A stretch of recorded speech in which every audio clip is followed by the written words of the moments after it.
The satin melted before my eyes. Ivory lace curled black, smoke rising like a ghost between us.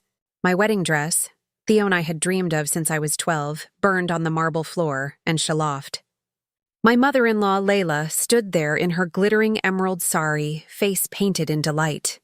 "Now you can't marry my son," she said as if she'd won a war. The fire crackled between us. I didn't cry. I didn't even blink. Instead, I said quietly, "You have no idea what you just did." And for the first time, her laughter faltered. When I met Amir, her son, 2 years ago, I thought love had finally chosen me. I was gentle, ambitious, the kind of man who listened more than he spoke. Ela adored me then, or pretended to. She'd call me my daughter in front of guests and whisper advice about how to keep her son happy. Back then, I believed her.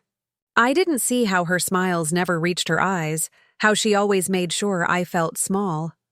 "You're pretty for your background," she once said, adjusting my dupatta like I was her project.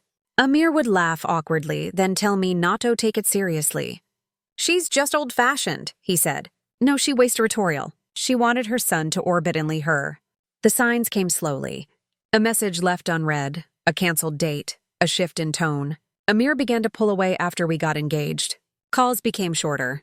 Excuses became longer. I thought it was work stress until I overheard him on the phone one night. "She's just not right for us," he said softly. "Mom, I'll handle it. Us." The next morning, I smiled at him across breakfast and said nothing. But something inside me broke, not loudly, not dramatically. It was a quiet, clean snap, the kind that makes room for something sharper to grow. I didn't confront him. I observed. I listened, and I learned everything I needed to know. He wasn't planning to break the engagement. He was planning to humiliate me. His mother had convinced him I was oozing him for money, that I wasn't pure enough, that my family's reputation would taint his career. Their plan was simple. Stage a scene before the wedding, create a scandal, and call it off.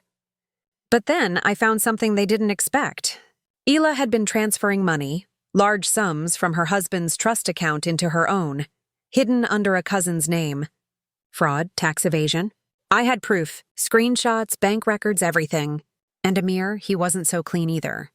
A hidden relationship. Another woman, the same family friend his mother praised at every gathering. So I waited. I smiled through the rehearsals. I let Ella believe she'd won until the day of the wedding. When she set fire to my dress, she thought she was destroying me. But she didn't know the ceremony wasn't the real wedding. The legal registration had already happened 3 days earlier, quietly in the presence of 2 witnesses and a lawyer. I was already Mrs. Amir Khan. So technically, when she screamed, "Now you can't marry my son," I already had. I let her believe otherwise. I walked out of that burning room calmly as she shouted behind me. I called the police. I told them there had been an accident. But I also forwarded those financial documents to the family accountant and the law firm her husband used. By nightfall, the whispers had begun. By morning, her husband froze her accounts. By the end of the week, she was being investigated.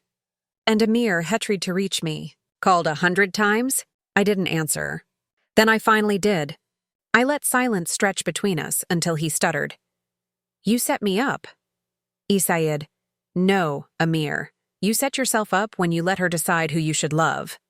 Then I hung up. 2 weeks later, I stood in their living room again, not as a bride, but as his legal wife. The house smelled of tension and dust. Ela sat on the couch, face pale, eyes ring-dread.